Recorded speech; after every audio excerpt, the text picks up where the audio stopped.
Hey, so I made an update video about what's been going on with me for the last couple weeks, which I'm going to post, I think, today. Maybe I'll just post these both together. But strange stuff. Like I've been trying to, my approach to all this is sort of as a researcher. I feel like I want to understand how this works and how to replicate it, and I think I've gotten to that point to some degree, where, and I'm having a hard time squaring this with some of the other stuff that I've read from Neville and everything.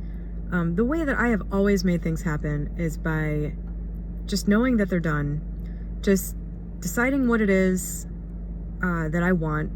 For me, knowing exactly what I really want has been very important. That's when there's been like an immediate result.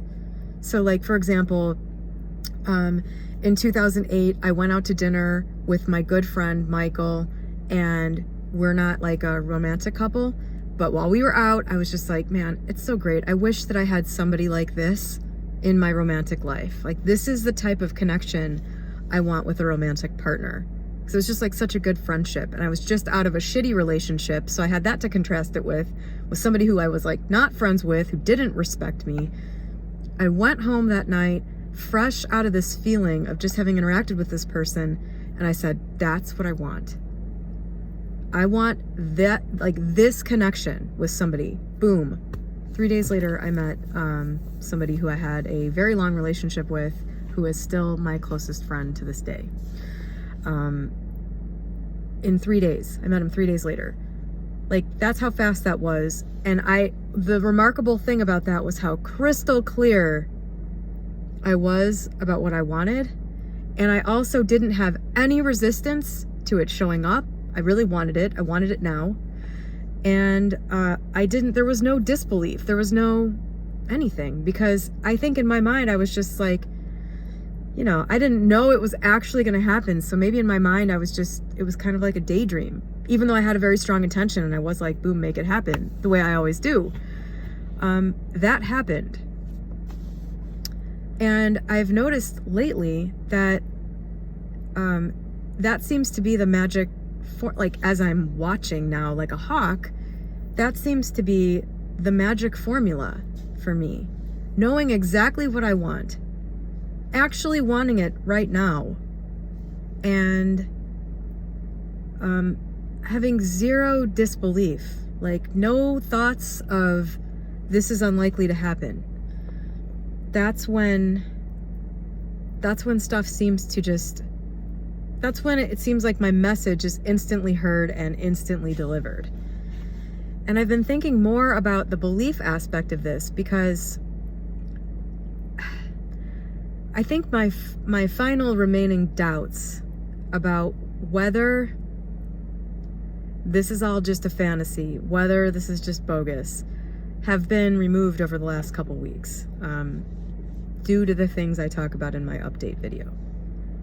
I noticed I had a shift, and the result of the mental shift was a drastic reduction in thoughts of doubt, or it's like it silenced the inner voice that constantly was trying to, it's like it silenced the ego, I guess, because it silenced the voice that was constantly trying to prevent me from being disappointed by believing.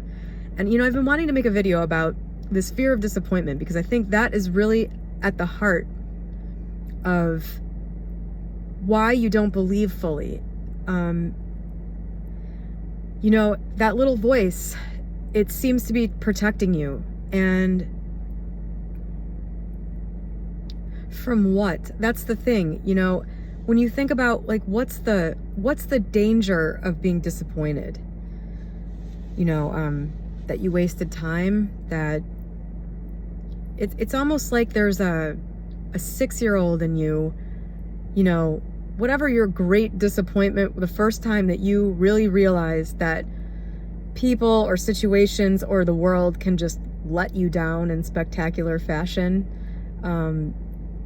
I think that at that point, there's like a little part of the ego is formed, where it's like, well, never want to experience that again. So I'm never going to actually believe that something good will happen again. I won't talk about it because it'll jinx me. You know, all that BS that comes in. I believed in this person and they didn't turn out to be what I thought they were going to be. That kind of thing. I think that is very strong. You know, honestly, I think for me, it's not nearly as bad as it is for a lot of other people, and that's probably why I'm more successful with most of this stuff. You know, like for example, my ex, Gene, who I just posted the video talking to, he is very, like, he doesn't get excited about things. For that reason, I think, because it's too much of a letdown when you get excited about something and then it doesn't come to fruition. And I think that is a thing that leaves this indelible mark on your psyche that forms almost always when you're this little, like, innocent kid, and then goes on to basically rule the rest of your life. And if you're trying to become a master manifester, that can be a huge stumbling block. That's the thing that comes in and says, let's look at the evidence. Let's look at the likelihood that this will actually happen. You know, let's look at all the reasons why it won't happen. Let's examine your personality and see, are you really somebody that can make this? You know, it's that voice that is just trying to protect you from disappointment. But that is the voice that has to be silenced. If you want to be able to do the things you want quickly. I haven't quite figured out how. Maybe all that voice does, if it's there, is slow things down. You know, it's my theory that as long as you believe more than you don't, you will eventually get there. And I guess it kind of remains to be seen for me, some of the things that I want that I don't actually have in front of me right now, that I have no doubt of getting. But for me, it's always been like a diet. If you nail your diet more than you don't, eventually you will get to your goal. It's that simple. It's like a math equation. People don't want to admit that dieting is a math equation. It is. I have a spreadsheet. I lost 75 pounds. I have a spreadsheet where I meticulously tracked all of the food I ate and all the exercise I did. And after 18 months, the spreadsheet was off by 1 pound. It's a math equation. And I feel pretty sure at this point that this manifestation thing is also a math equation in almost the exact same way. If you default back to the belief that what you want is going to happen more often than you don't, eventually that belief is going to create the outer reality. But if it's 51-49, it's going to take a really long time. That's my theory. And if you believe 100%, it's, you know, it'll basically show up right away. And so the question becomes, you know, how do you increase your belief? And the answer to that, I think, is you persist, you never give up, you continue to pursue a deeper understanding, you continue to practice, essentially, and you continue beating that voice back until one day you have what I had 2 weeks ago, which is basically an instant understanding that the voice is meaningless. You know, I think sometimes it takes a while to get the connections mentally that you need. We are socialized to believe the opposite of half of the things that we're required to believe in order to do this stuff. And I just think it takes a long time to unprogram a lot of that stuff.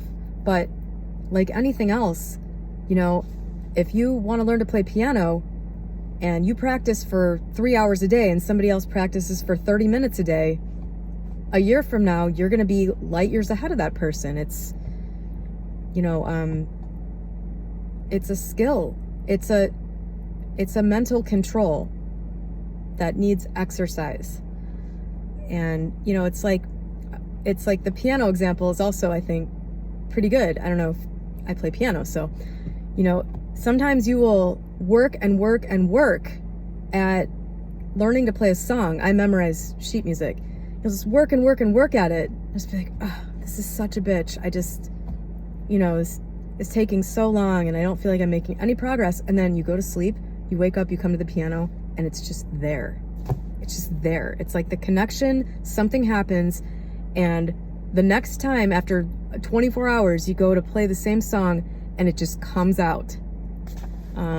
That is what I think this continuous pursuit of understanding eventually does. Eventually it clicks. And all of a sudden, there's just that moment where you go, oh my God, I understand. There really is no past. All the probability that I've been placing on what's happened in the past, all this probability thinking that has created this doubt, it's based on thin air. It doesn't matter. It's irrelevant. Like, I just understood that, and bam, bam, bam, bam, bam. Like, all these things have happened in the meantime. Anyway, I don't know. I will continue to try to explain myself, and I will share my successes, I guess, which I at this point, I just know that there's no more, I'm in a different creative place now. Now it's just a matter of figuring out what I want. That was another key thing over the last 2 weeks too. I really figured out what I wanted. I honed down with the specific person, with that whole area. I got real with myself, and I allowed myself to just admit what it was I really wanted from that, which was not to end up married. It was for what happened to happen. I wanted validation, and I didn't want to admit that I wanted validation because I'm so sold on the idea that your self-concept is at the heart of everything, and, you know, your whole experience. And I didn't want to admit that a part of me still wanted the validation from another person, because I would like to be at a point where I don't need that. But I don't know, I got real with the fact that I wasn't there yet. And then the validation I wanted came right away. Anyway, have a great day, and I'll post my update thing that will make that make more sense shortly.